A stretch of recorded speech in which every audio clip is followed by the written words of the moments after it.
하나님 말씀을 봉독합니다. 하나님 말씀은 마가복음 3장 7절부터 12절까지의 말씀을 봉독하겠습니다. 신약성경 57면 마가복음 3장 7절부터 12절까지의 말씀을 대독합니다. 예수께서 제자들과 함께 바다로 물러가시니 갈릴리에서 큰 무리가 따르며 유대와 예루살렘과 이두메와 요단강 건너편과 또 두로와 시돈 근처에서 많은 무리가 그가 하신 큰 일을 듣고 나오는지라. 예수께서 무리가 에워싸미는 것을 피하기 위하여 작은 배를 대기하도록 제자들에게 명하셨으니 이는 많은 사람을 고치셨으므로 병으로 고생하는 자들이 예수를 만지고자 하여 몰려왔음이더라. 더러운 귀신들도 어느 때든지 예수를 보면 그 앞에 엎드려 부르짖어 이르되 당신은 하나님의 아들이니이다 하니 예수께서 자기를 나타내지 말라고 많이 경고하시니라. 아멘. 예수님은 3년 혹은 3년 반 정도 공생애를 사셨습니다. 그 공생애가 뭐냐면 개인적인 삶이 아니라 공적인 삶을 사셨다는 말입니다. 그 공생애 동안에 많은 기적이 일어나고 표적이 일어났어요. 병든 사람들이 각종 병든 자가 고침을 받았고 뿐만 아니라 귀신들이 쫓겨나가는, 그리고 심지어는 죽은 사람이 살아나는 일들이 있었습니다. 이러다 많은 사람들이 예수님을 따라다녔고 더 계속해서 날이 갈수록 더 많은 사람들이 예수님에게로 몰려들었습니다. 오늘도 갈릴리 인근의 많은 지역만이 아니라 심지어는 예루살렘 유대 땅, 유대 광야, 유대 쪽에서도 많은 사람들이 내려와서 예수님과 함께 이 갈릴리 지역에서 거하게 되었고, 모든 사람들이 대부분 다 예수님을 통해서 가르침을 받고 싶은 마음도 있지만 더 많은 무리들이 뭐냐면 예수님께서 행하신 기적과 표적을 통해서 자신들의 삶에서도 무언가 변화가 있기를 기대하는 마음이었습니다. 그만큼 병으로 고통받는 사람들이 많았고 고통스러운 삶에서 벗어나고 싶은 열망은 인간의 이기적인 본성을 충동하고 무질서를 만들어서 예수님은 그 무질서를 피하여 제자들에게 배를 띄워 그 자리를 피하시려고 합니다. 왜 예수님은 그 열광하는 무리들의 간절한 영혼과 다르게 그들에게 호의적인 반응을 보이지 않으시고 그들로부터 멀어지려고 하시는 것일까요? 우리는 오늘 이 말씀을 가지고 그 이유를 살펴보려고 합니다. 그 이유를 우리가 나누기 전에 먼저 이 질문에 대한 답보다 먼저 우리가 생각해 볼 것은 뭐냐면, 그러면 병을 고치는 것과 더러운 귀신들에 사로잡힌 사람들을 고치는 것이 어떤 의미를 가지고 있는지를 우리가 먼저 이해하셔야 됩니다. 왜냐하면 이 부분을 정확하게 이해하지 못하면 예수님이 오늘 이 몰려드는 무리들을 피하여 제자들과 함께 따로 떨어지시는 이 일이 그냥 한없이 서운하고 예수님이 어떻게 힘들고 고독한 인생들에게 힘들고 어려운 인생을 사는 사람들을 저렇게 외면하고 가실 수 있을까라고 하는 이런 질문에 대한 답밖에는 우리가 찾을 수 없기 때문입니다. 예수님에 대한 소문이 퍼지자 어느 날 세례 요한, 아시죠? 예수님보다 6개월 먼저 태어난 친척이니까 그 친척 형님 벌리는 세례 요한이 제자 둘을 보내서 예수님에게 이렇게 묻습니다. 누가복음 7장 19절과 20절에 보면 요한이 그 제자 중 둘을 불러 주께 보내어 이르되 오실 그이가 당신이오니이까 우리가 다른 일을 기다리오리까 하라 하매 그들이 예수께 나아가 이르되 세례 요한이 우리를 보내어 당신께 여쭈어보라고 하기를 오실 그이가 당신이오니이까 우리가 다른 일을 기다리오리까 하더이다 하니 라고 질문을 합니다. 세례 요한은 아무래도 이 율법의 사람입니다. 구약의 사람이기 때문에 그가 기대하고 있는 메시아, 그가 바랬던 메시아는 아무래도 구약적 개념이 깊이 박혀 있을 거라는 생각을 가질 수 있습니다. 세례 요한은 메시아로 오신 예수님이 정치적으로는 로마의 권력과 그리고 타락한 헤롯 왕국의 어떤 잘못된 것들을 뒤집어 엎고 종교적으로는 썩어버린 유대교와 싸워서 이스라엘 나라를 다윗의 시대처럼 회복하실 줄 알았던 것 같습니다. 이런 다양한 종교적인 측면이나 국가적인 측면에서, 왜냐하면 메시아가 이스라엘 백성들이 기대하는 메시아는 주로 그런 역할을 하기 위해서 온다고 사람들이 믿었기 때문입니다. 그런데 예수님은 전혀 그런 일을 하시지 않았습니다. 물론 유대교 사람들하고 충돌이 일어나기도 했고 안식일 논쟁도 벌리긴 했지만 그렇다고 해서 그것을 전면적으로 유대교를 부인한다든지 아니면 뭐 로마의 어떤 권력을 국민들의 힘 지금 몰려드는 이 수많은 사람들을 데리고 가서 뭐 정권을 뒤엎는다든지 데모스트레이션을 하면 되는데 전혀 그런 걸 하지 않으세요. 그러니까 요한이 아무래도 답답했던 모양입니다. 그래서 제자들을 보내서 당신이 정말로 우리에게 오실 메시아가 맞습니까? 라고 하는 질문을 던진 것입니다. 그 요한의 질문에 대해서 주님이 준 대답은 요한 누가복음 7장 21절로 22절에 이렇게 기록되어 있습니다. 마침 그때 그러니까 예수님이 대답을 하시기 전에 지금 예수님의 이 질문을 받을 때 예수님의 당시 그 현장이 어떤 현장이었는가가 먼저 설명됩니다. 그때 예수께서 질병과 고통과 및 악귀 들린 자를 많이 고치시며 또 많은 맹인을 보게 하신지라. 이런 기적이 막 일어나고 있고 이런 일들이 벌어지고 있는 이 현장에 세례 요한의 제자들이 질문을 가지고 왔습니다. 그때 예수님이 대답하시기를 이르시되 너희가 가서 보고 들은 것을 요한에게 알려라. 지금 너희들이 여기 와서 내가 무슨 일을 하는지를 보았지 않느냐? 그 본 걸 그대로 가서 알려라. 그 내용이 뭐냐? 맹인이 보며 못 걷는 사람이 걸으며 나병 환자가 깨끗함을 받으며 귀먹은 사람이 들으며 죽은 자가 살아나며 가난한 자에게 복음이 전파된다 하라. 예수님의 답은 그런 것입니다. 내가 메시아라고 네가 믿느냐? 내가 메시아의 증거를 내게서 보기 원하느냐? 너희들이 원하는 증거가 아니라 내 증거는 이거야 라고 주님이 말씀하십니다. 그게 바로 말씀하신 대로 맹인이 보고 못 걷는 사람이 걷고 나병 환자가 깨끗함을 받고 기복은 사람이 듣고 죽은 자가 살아나며 가난한 자에게 복음이 전파되는 이 일이었습니다. 여기 덧붙여서 마태복음에 보면 마태는 이것이 메시아인 예수님이 메시아라는 증거만이 아니라 메시아이신 예수님을 통해서 하나님의 나라가 이 땅에 임한 증거라고도 설명합니다. 마태복음 12장 28절과 29절에 보면 그러나 내가 하나님의 성령을 힘입어 귀신을 쫓아내는 것이면 하나님의 나라가 이미 너희에게 임하였느니라. 사람이 먼저 강한 자를 결박하지 않고서야 어떻게 그 강한 자의 집에 들어가 그 세간을 강탈하겠느냐? 결박한 후에야 그 집을 강탈하리라. 예수님의 대답, 마태복음에 있는 대답이든 혹은 누가복음에 있는 대답이든 이 대답을 우리가 다 총괄해서 이 말씀을 정리해보면 이런 것입니다. 예수님이 세례 요한에게 말하는 것은 이 세상을 지배하고 있는 진정한 통치자가 너는 누구라고 생각하냐라고 하는 질문이 그 속에 담겨 있습니다. 그러니까 이스라엘 백성들과 그리고 세례 요한까지도 그들이 생각했던 이 세상의 통치자, 이 세상을 지배하는 사람은 로마의 권력 아래 비호받고 있는 헤롯의 자식들이 이제 그때 당시만 해도 네 군데로 나눠서 군복막 노릇을 하고 있었는데 그들이요 또 그들에게 붙어있는 여러 많은 정치인들일 것이고 또 그 아래서 종교의 세력을 키워가고 있는 유대교였을 것입니다. 그래서 그들을 제압하고 그들을 무너뜨리고 그들이 백성들에게 가는 탄압과 고통과 아픔을 제거하면 그 땅에 하나님의 나라가 올 것이라고 그들은 생각했을 것입니다. 근데 주님은 그 세례 요한에게 그렇게 말씀하십니다. 너는 정말로 그것들이 이 백성을 괴롭히는 거라고 생각하냐? 그게 지금 이 땅을 이 하나님의 백성들이 사는 이 땅 하나님이 복으로 주신 가나안 땅을 통치하는 자라고 생각하냐? 내 생각은 다르다. 그게 주님의 대답입니다. 주님의 대답은 이 세상을 지배하고 통치하는 세상의 왕은 로마나 헤롯이 아니고 사탄이다. 사단이라는 거예요.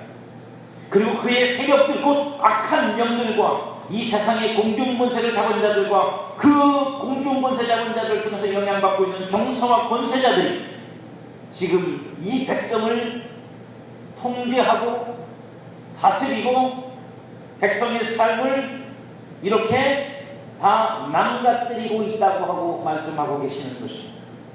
그리고 그들의 지배와 통치는 죽음을 가져왔고 온갖 병과 모든 고통으로 사람들을 일생의 맹인 종으로 만들어 그들로 하여금 인간들로 하여금 일생에 매여서 쩔쩔매는 인생을 살 수밖에 없도록 질질 끌려다니는 인생을 살도록 만들었다는 것입니다.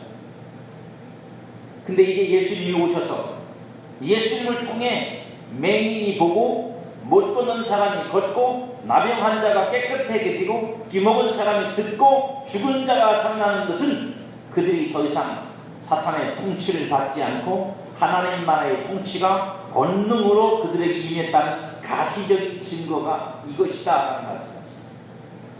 내가 하나님이 보내신 메시아라고 하는, 너희가 열망하는 메시아라고 하는 증거가, 그 가시적 보여지는 증거가 이거야 라고 주님이 말씀하시는 것입니다. 그리고 예수님이 그 하나님 나라의 통치권 곧 권능을 가지고 오신 메시아라는 가시적인 증거가 바로 이 이렇게 질병을 고치고 귀신 들린 자가 귀신이 떠나가는 이런 일들이 곧 하나님의 나라가 임하고 하나님의 나라가 능력으로 통치하기 시작했다. 그 통치에 하나님의 보내심을 받은 메시아로서 오신 분이 예수님이다라고 하는 증거라는 것입니다. 근데 문제는 뭐냐면 예수님을 통해 가시적으로 나타나는 하나님 나라의 통치가 그 백성들을 하나님에게로 돌아서게 해야지 하는 거잖아요. 그죠? 하나님의 백성들에게 하나님의 나라가 임하고 메시아가 보내서 그들에게 하나님이 너희를 통치하기 원하시고 이제 그 통치가 시작되었어 라고 하나님의 아들이신 예수님이 그 통치를 시작하셨으면 그것을 그들의 삶 속에서 경험하고 그것을 본 그들이 하나님에게로 돌아가야 정상적인 거잖아요. 그죠? 그것이 성립되지 않는다면 지금 일어나는 이 모든 일들이 사실상 의미가 없는 거예요. 하나님의 가시적인 통치인 권능으로 오셔서 그저 병든 걸 치료하시고 귀신을 쫓아내시고 어그러지고 뒤틀린 것들을 바로잡는 이런 일들을 하시는 것들이 결국 그 은혜를 있는 그런 하나님의 가시적인 통치를 받은 사람들을 하여금 그들로 다시 하나님에게로 돌아가. 우리가 사실 하나님을 섬긴다고 말하지만 하나님의 백성이라고 말하지만 우리가 틀렸습니다. 우리가 하나님을 섬기지 않았고 마음으로는 하나님께 멀어져 있습니다라고 회개하고 하나님께로 돌아서게 만들었어야 되는데 그게 안 된다. 현실이 그게 아니라 그게 회개의 열매로 나타나는 것이 아니라 예수님이 보이신 예수님을 통해서 능력으로 나타난 하나님의 나라의 인재의 가시적인 이런 역사들이 오히려 그 백성들에게는 현실의 문제를 해결해 주는 것으로만 받아들여지고 있다. 하나님이 우리를 통치하시는구나. 우리가 하나님 백성이구나. 우리가 지금 하나님의 백성으로 올바로 살지 못했으니 주님께서 우리를 하나님에게로 돌아오라고 말씀하시는구나 라고 하는 것을 그들은 알아듣지 못했다고.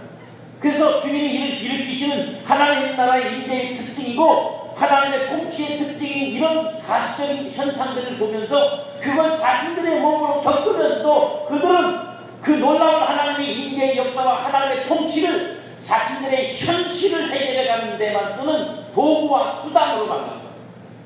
그걸 신앙이라고 생각합니다.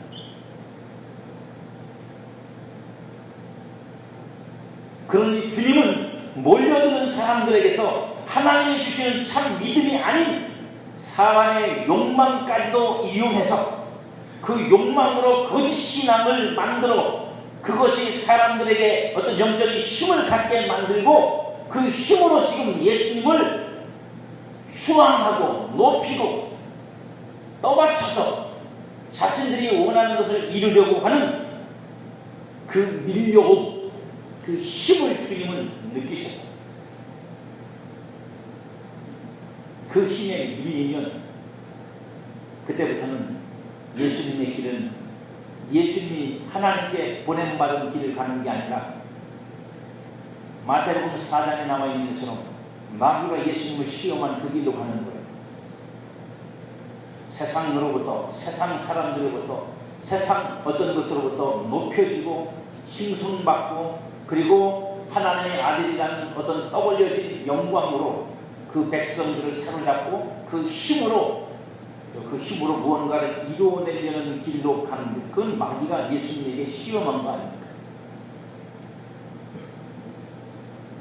예수님은 오늘 그걸 느끼셨다. 그리고 이것이 단순히 이런 사람들의 광적인 신앙의 태도만의 문제가 아니라 이기적이고 탐욕적인 어떤 욕망적인 신앙만이 아니라 그 이면에, 그 배경에 또 다른 어떤 것이 있다는 것을 주님은 알았어요. 오늘 본문에서 마가는 우리에게 그것을 이렇게 설명해 놓습니다. 마가복음 3장 11절, 12절을 우리 함께 읽어보도록 하겠습니다. 자막이 있으니까 함께 읽습니다. 시작. 더러운 귀신들도 어느 때든지 예수를 보면 그 앞에 엎드려 부르짖어 이르되 당신은 하나님의 아들이니라 하니 예수께서 자기를 나타내지 말라고 많이 경고하시니라. 우리 솔직하게 한번 얘기를 해보십시오. 저와 여러분 같으면 좋아할까요? 싫어할까요? 저 같으면 좋아할 것 같아요. 아마 대놓고 신문 광고 될지도 몰라요. 내 앞에서는 귀신도 떨고 내가 누군지 그들이 내 앞에서 고백한다. 이거 위대한 일 아닙니까? 여러분들이 누구를 위해 기도해주고 귀신이 떠나가면서 이분은 하나님의 아들이고 이분은 하늘의 권능을 가진 분이고 내가 이 대한민국에서 이분만큼 영역이 쓴 사람을 만나본 적이 없어. 이분은 훌륭한 분이야. 너희들 이분 말 잘 들어. 그러고 귀신이 나가버렸어. 그때부터 여러분들은 스타가 되는 거예요. 그거 싫어할 사람 있어요. 한 놈이라도 나가면서 그랬으면 좋겠는데, 한 놈이라도 그랬으면 좋겠는데, 우리는 사실 예수님처럼 잠잠하라고 못합니다. 흉내는 낼지 몰라도 그게 안 되는 게 인간입니다. 이것이 우리에게 뭘 설명해 주고 있느냐는 거예요. 사람들이 나를 알아봐주고 높여주는 것만이 아니라 귀신들도 나를 알아보고 내 앞에 엎드려 내가 누구인지를 선전하는 것이 얼마나 대단한 일이에요. 이거 돈 주고도 못 사는 거예요, 여러분. 귀신한테 돈 주고 뭐 설득하고 뭐 그럴 거예요? 내가 돈 줄 테니까 내가 하나님의 아들이라고 네가 인정하고 소리 지르고 가라. 이렇게 되는 일이 아니거든요. 하지만 예수님은 귀신들이 왜 그냥 떠나가지 않고 떠나가면서 마지막 발악으로 이렇게 당신은 하나님의 아들인지 내가 압니다 라고 사람들 앞에서 떠벌리고 떠나가는지 그 이유를 주님은 알고 계시다. 그것이 속임수라는 걸 알고 계시다고. 몰려드는 무리들은 이런 더러운 귀신들이 떠벌리고 나간 그 말을 더 믿고 그 말들이 이 사람들을 더 충동하고 그래서 그들로 하여금 예수 그리스도를 더 떠받칠 수밖에 없게 만들어 놓고 있단 말이에요. 이 정황이 그렇다. 하나님의 나라가 가시적으로 임하는 그 역사 속에서 마귀는 그걸 이용해 인간의 탐욕을 이용해 하나님의 나라가 임하는 가시적인 현장을 예수 그리스도가 하나님의 아들이시라는 그 사실을 이용해 사람들, 예수님을 어떻게 하느냐 아니라 예수님을 추종하는 사람들의 신앙을 거짓 신앙으로 만들고 탐욕적인 신앙으로 만들고 그것을 단순히 현실의 문제를 해결하는 어떤 다방으로 받아들이도록 사람들을 멸광시키고 있다는 거예요. 주님은 그걸 아신다. 그리고 주님이 원하는 건 그게 아니다. 주님이 원하는 건 그게 아니에요. 주님이 그 백성들에게 주기를 원했던 신앙은 그런 열광이 아닙니다. 오히려 그것은 그런 거짓 신앙은 그 열심을 가지고 오히려 예수님이 가셔야 될 진짜 길을 막아서고 있는 거예요. 여러분들이 잘 아는 것처럼 어느 날 예수님께서 나 죽을 거야, 나 죽어야 돼 라고 예수님이 첫 번째 말씀하셨을 때 주님을 사랑하는 제자 베드로가 주님을 막아서지요. 주여 절대로 그런 일은 벌어지지 않습니다. 그런데 주님의 옷자락을 붙잡고 강권했다고 되어 있어요. 그때 예수님이 제자 베드로한테 뭐라고 말씀하시죠? 사탄아 내 뒤로 물러가라. 너는 나를 넘어지게 하는 자다. 그 일이나 이 일이나 별반 다르지 않습니다.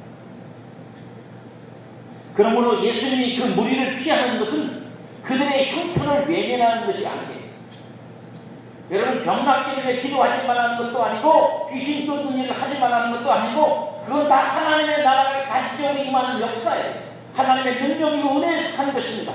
그러나 자칫 잘못하면 그런 것들을 이용한 사단의 역사와 속임수가 우리 인간 연약한 인간의 탐욕과 욕망을 자극하면 그게 단지 하나님의 나라가 내게 임하여 나를 그 통치 아래로 집어넣는 게 아니라 내 탐욕을 채우고 내 욕망을 채우는 신앙의 수단과 방법으로 전락하게 만든다.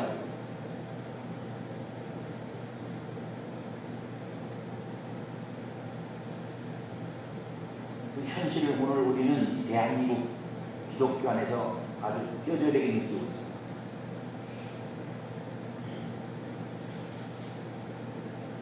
그러니까 주님은 그걸 외면하시는 게 아니에요. 그 백성들의 그 고달픔, 그 질병으로 인한 고통, 아픔 이런 걸 외면하시는 게 아니라 하나님 나라의 온전한 통치 시련은 권능으로 사탄 통치의 가시적 현상들로부터 해방시키는 것만으로는 불가능하다는 사실을 주님이 아시기 때문에, 그러니까 병든자 고쳐주고 귀신 쫓아내는 것만으로는 하나님의 나라가 완전히 실현되지 않는다고. 그건 가시적인 거예요. 가시적이란 무슨 뜻이에요? 보여지는 것을 통해서 보지 못하는 자들도 하여금 이게 있어! 이런 게 있으니까 너희들이 나를 믿고 따라와! 라고 하는 것을 보여주시는 거라고요. 근데 그들은 그 보여지는 것을 통해서 안 보이는 걸 볼 줄 몰라서 보이는 것만 붙잡고 그 보이는 걸로 자신들을 만족시키는 데만 쓰려고 했다. 그리고 그걸 신앙이라고 생각했고 그 신앙이 거기에 열정을 부리는 것을 신앙의 열심이라고 생각합니다. 주님은 그 백성들을 거기에 머물게 두실 수가 없었어요. 그래서 주님은 차라리 그들에게서 도망가 버리십니다.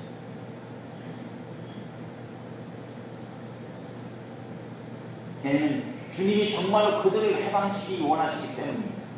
세상과 인간에게는 사탄의 통치를 가능하게 한 근본적인 문제가 있어요. 그것은 권능으로 해결되지 않습니다. 하루 24시간 귀신 쫓아내고 병든 자만 고친다고 해결되는 문제가 아니에요.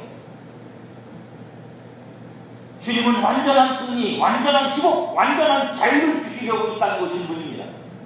그래서 누가복음은 주님의 사역, 주님이 이 땅에 오심을 이런 식으로 설명을 합니다. 누가복음 4장 18절 19절에 보면 주의 성령이 내게 임하셨으니 이는 가난한 자에게 복음을 전하게 하려고 내게 기름을 부으시고 나를 보내사 포로된 자에게 자유를, 눈먼 자에게 다시 보게 함을 전파하며 눌린 자를 자유롭게 하고 주의 은혜의 해를 전파하게 하려 하심이라 하였더라. 그러니까 진정한 자유를 주었다고요. 여기서 말하는 주의 은혜의 해는 뭐냐면 희년을 말하는 희년. 그럼 희년이 뭔지 아십니까? 년 중에서 제일 좋은 년이 희년이에요. 농담을 해도 못 알아듣는 여러분들 아무 눈 뜨고 주무시는 거예요. 희년은 뭐냐면 이스라엘 백성들에게 주신 하나님이 주신 그 쉽게 말하면 안식일, 안식년, 희년 이 세 가지가 있어요. 안식일이 일주일마다 돌아오는 게 안식일이고 안식년은 그 일주일이 아니라 7년마다 돌아오는 게 안식년입니다. 희년은 뭐냐면 77이 49 안식년이 일곱 번째 77이 49니까 일곱 번째 오는 그 해 다음에 50년째 되는 해. 내년이 우리 이 방학년 때 50년째예요. 희년이 되는 해. 그때가 희년인데 이스라엘 백성들에게 이 희년은 뭐냐면 어떤 이유로든 하나님이 내 것으로 하나님의 백성들에게 복을 주시며 은혜로 주신 모든 땅이든 무엇이든 간에 내가 살다가 여러 가지 이유로 저당도 잡히고 팔아먹기도 하고 뭐 이렇게 여러 가지 많은 일을 해서 내 것이 아니고 남의 것이 되어 있는 게 있잖아요. 또 그 사람들 입장에서는 뭐죠? 내 것이 아니라 남의 것을 내 것 삼은 것들이 있잖아요. 희년은 뭐냐면 이걸 다 그냥 공짜로 돌려보내야 되는 거예요. 완전한 해방이라고요. 조건 없어요. 이거 안 하면 하나님 백성이 그들을 하나님 백성의 자리에서 쳐냅니다. 버린다고요. 너는 내 백성 아니야. 그러니까 예수님이 지금 우리에게 희년을 선포하시러 오셨다고요. 온전한 자유를 주시려 오셨다고요. 그게 예수님이 우리 가운데 오신 이유라고요. 근데 그 자유를 주는 근본적인 근원은 병 고치고 귀신 쫓아내는 것만으로는 되는 게 아니란 말이에요. 그건 가시적인 거라고 보여지는 측면이에요. 그러니까 그것도 있어야 되지만 더 근본적인 문제를 해결해야 됩니다. 그게 뭐냐? 모든 종로로서의 근원은 죄입니다. 죄로부터 인간이 죄의 종이 되고 그 죄의 종림을 이용해서 마귀가 우리를 통치하고 지배해서 일생에 매여 한 번 태어나다 죽어가는 이 삶 속에 매여 그게 전부인 줄 알아서 죽기 싫어 그죠? 쩔쩔매고 살 수밖에 없는 인생이 되도록 만들었다고. 죄로부터 해방되지 않으면 완전한 승리와 자유와 희복은 없습니다. 그래서 주님의 길은 권능을 행하시는 것이 아니라 그 권능을 행하사 병든 자를 고치고 귀신을 쫓아내는 것으로 하나님의 나라가 너희 가운데 임하고 있어라는 것을 가시적으로 보여주고는 계시지만 주님이 정말로 가는 길은 뭐예요? 주님이 지금 가시는 길은 뭐예요? 십자가, 죽는 길. 무엇을 위해 죽습니까? 예수님이 왜 죽으셨어요? 예? 이런 건 크게 대답하셔도 누가 뭐라고 안 그래요. 사람도 안 맞는데. 그죠? 나의 죄 때문에 죽으셨어요. 그러니까 그 죄를 해결하지 않으면 인간은 누구도 귀신이 떠나가면 끝입니까? 다시 들어올 수 있어요. 병이 나으면 끝입니까? 다시 또 병들 수 있어요. 여러분 우리가 잘 아는 것처럼 죽은 자 가운데서 부활한 사람이 있죠. 나사로가 나오느라 나사로가 다시 죽은 자 가운데서 살아났을 때 병으로 죽었다가 살아났다고요. 그럼 나사로는 안 죽고 천국 갔을까요? 아니요, 죽었어요. 또 죽었다고요. 병 나아도 또 병 걸릴 수 있고 귀신 떠나가도 또 잘못 살면 그 귀신이 또 들어와서 그 사람 괴롭힐 수 있어요. 그건 가시적인 거라고. 근본적인 문제가 해결돼야죠. 권능은 가시적으로 나타나는 사탄의 통치를 부수지만 십자가의 죽음은 사단 통치의 근거를 없애는 것입니다. 그래서 로마서 6장 6절에서는 이렇게 말합니다. 우리가 알거니와 우리 옛사람이 예수와 함께 십자가에 못 박힌 것은 죄의 몸이 죽어 다시는 우리가 죄에게 종으로 타지 아니하려 함이니 다시는 죄의 종이 되어서 살지 않도록 하기 위해서 예수님이 십자가에 못 박아 죽으셨다. 그것만이 우리를 죄로부터 완전히 해방시켜주고 그것이 죄로부터 우리를 해방시켜줄 때만 우리는 그 죄를 근거로 해서 우리를 통치하고 지배하는 사단의 모든 통치로부터 해방될 수 있다는 것입니다.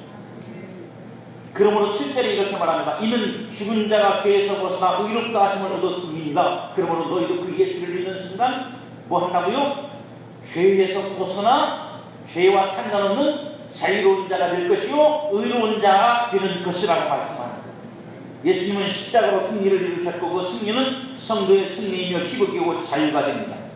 골로새서 2장 13절로 14절 15절에 말하기를 또 범죄와 육체의 무할례로 죽었던 너희를 하나님이 또 함께 살리시고 우리의 모든 죄를 사하시고 우리를 거스르고 불리하게 하는 법 조문으로서는 증서를 지우시고 제하여 버리사 십자가에 못 박으시고 통치자들과 권세들을 무력하여 드러내어 구경거리로 삼으시고 십자가로 그들을 이기셨느니 주님의 진정한 승리는 귀신을 쫓아내고 병든 자를 고치는 것이 아니라 그 모든 권세를 가지고 있는 권세자들의 권세의 근거인 죄를 십자가에서 처리하시고 그러므로 그 십자가로 그들을 이기시고 부활로 나타나신 것입니다. 성도가 된다는 것은 죄에서 벗어나 그리스도 안에서 온전한 하나님의 통치 아래 있게 되었다는 의미입니다. 병 고치는 것은 육체 가운데 임하신 하나님의 임재요. 귀신을 쫓아내는 것도 몸에 임하는 하나님 나라의 가시적 통치지만 죄를 사함받고 거듭나고 새롭게 된 것은 그 존재 안에, 인격 안에, 사람 안에 하나님의 나라가 임하여 그를 통치하고 다스리고 그와 함께 하신다는 뜻이라는 사실입니다. 그러므로 성도는 그때부터 바뀌는 거예요. 어떻게 바뀌느냐? 베드로전서 2장 9절에 이렇게 말합니다. 그러나 너희는 이제부터 어떠냐? 택하신 족속이요 왕같은 제사장들이요 거룩한 나라요. 거룩한 나라요. 내가 나라라고요. 내가 나라라는 말 무슨 뜻이에요? 하나님이 나를 통치하기 시작했다 이 뜻이죠. 하나님이 나를 통치한다. 나는 그런 존재가 되었다. 그리고 그의 소유가 된 백성이니 그의 나라일 뿐 아니라 그의 소유된 백성, 그 백성이라는 뜻은 무슨 뜻이 똑같죠. 그가 내 것으로 삼아 다스리고 통치하고 책임지시는 자들이라는 뜻입니다. 더 이상 사탄은 성도를 그래서 죄를 근거로 통치할 수 없습니다. 우리는 이 말씀을 가지고, 오늘 이 말씀을 가지고 우리 신앙을 점검해 보아야 합니다. 그래서 어떤 식으로 점검해야 되느냐? 나의 신앙이 하나님 나라와 영원한 기업에 있지 않고 현실의 문제를 해결하는 것에만 치우쳐 있는 탐욕적 신앙은 아닌지를 점검해 보세요. 아니요, 주님은 지금도 병치료하시고 귀신 쫓아내시고 지금도 역사하십니다. 하지만 그것으로 끝나면 안 된다는 뜻이에요. 그것이 우리에게 무엇을 가르치는지에 대한 그 가시적인 현상이 우리를 어디로 가게 만드는지를 잊어버리면 안 됩니다. 그 모든 것들은 우리로 하여금 진정으로 하나님의 통치를 받는 나를 세우기 위한 것이지 단순히 병을 고치고 귀신을 쫓아내는 것으로 끝내게 하는 것이 아니에요. 속지 마시고. 나의 신앙이 악한 영들의 충동과 속임에 의한 감정적 흥분이나 거짓 신앙만인지 정병해 보시기 바랍니다. 얼마나 많은 성도들이 그렇게 교회를 다니는지 모르겠어요. 정말로 예수를 만나고 예수 신앙 속에서 바로 세워진 신앙 주님을 바라보는 신앙이 아니라 사람들한테 쓸려다니고 소문 쫓아다니고, 여러분 그게 여러분 정말로 하나님의 영으로 난 소문인지 귀신이 꼴때린 소문인지 어떻게 알아요? 귀신이 오늘도 예수님이 하나님의 아들이라고 떠벌리고 있는데 그 소리를 듣는 사람들은 그 예수님이 대단하게 보여서 예수님을 자기를 위해 죽은 자로 나를 대신하여 죽는 분으로가 아니라 영 히로로 만들어서 그를 믿고 쭉 쫓아다니면서 그로부터 혜택을 받으려고 하는 거예요. 그런 신앙은 거짓 신앙입니다. 십자가의 길은 버리고 영광을 취하는 길만이 참 신앙이라고 사탄에게 속고 있지는 않습니다. 그리스도 안에서 하나님의 나라와 백성이 된 나에게 찾아오는 질병과 악한 영들의 공격과 죽음에 대해서 나는 어떻게 받아들이고 있는지 여러분 스스로를 점검해 보세요. 그런 거죠. 그렇다면 나는 더 이상 마귀의 통치를 안 받는데 왜 나는 또 왜 병 걸리고 나는 또 왜 귀신의 어떤 고통 속에 놓여있게 되고 때로는 어려움을 만나게 되고 마귀의 공격을 왜 받습니까? 이걸 어떻게 받아들이냐에 따라서 여러분들이 정말로 하나님의 통치를 받고 있느냐 아니냐가 결정돼요. 그걸 보면 알아요. 그걸 내가 어떻게 받아들이고 있느냐에 따라서 다르다. 이런 고통들이 하나님이 나를 버리신 것이라고 생각해서 원망하는 신앙으로 계십니다. 이런 고통은 믿음으로 모두 해결될 수 있다고 외치면서 고통받는 이들의 고통받는 사람들의 신앙을 불신앙으로 비난하고 계십니까? 이거 다 치우쳐 있는 거예요, 한쪽으로. 여러분, 그거 속는 거예요. 속지 마십시오. 하나님의 나라가 임하여 하나님의 통치가 시작된 성도란 죽음이 없는 성도가 아니라 죽음의 두려움 앞에서도 부활의 소망을 가진 것이 하나님 나라의 통치를 받는 성도. 죽음이 안 오는 게 아니에요. 인간 누구나 죽어요. 예수 믿어도 죽는다고. 죽음의 두려움이 없는 게 아니라 죽음의 두려움이 우리에게 찾아올 때, 두려움으로 마귀가 우리를 위협할 때 부활의 소망이 우리 안에 있어. 그 소망으로 그것을 이기고 견디고 참고 그것을 받아들일 줄 아는 사람이 되는 거예요. 질병의 고통 속에서 벗어나기만을 위해 애쓰는 자가 아니라 오히려 질병을 통해 나를 더 온전하게 하시는 하나님의 사랑을 알고 감사하며 나가지는 자.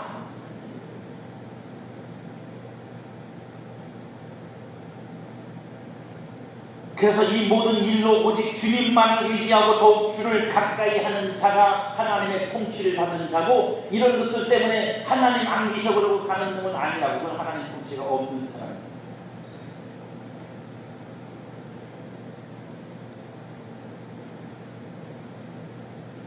주님은 인생의 문제를 해결해 주시려고 오신 분이 아니라 나를 인생에서 건져 하나님의 생명으로 사는 하나님 자녀를 만들려고 오신 거예요. 해결사가 아니라. 이 마지막 말씀은 여러분들이 마음에 좀 새겨주셨으면 좋겠습니다. 한 줄 남았어요. 눈 뜨시고 귀를 여시고 이걸 좀 여러분 마음에 담아주세요. 신앙은 주님을 내 나라의 임금으로 모시는 것이 아니라 내가 주님의 나라의 백성이 되는 일.